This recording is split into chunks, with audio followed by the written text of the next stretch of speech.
ayem lan tentrem. Ayem lan tentrem iku ora kudu dumunung ana ing papan kang sarwa endah lan gumebyar. Kepara kahanan ayem tentrem iku dumunung ana ing papan kang sarwa prasaja.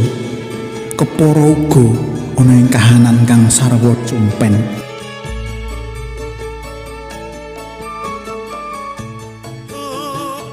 Sliramu sekar melati, aku kumbang idam sari.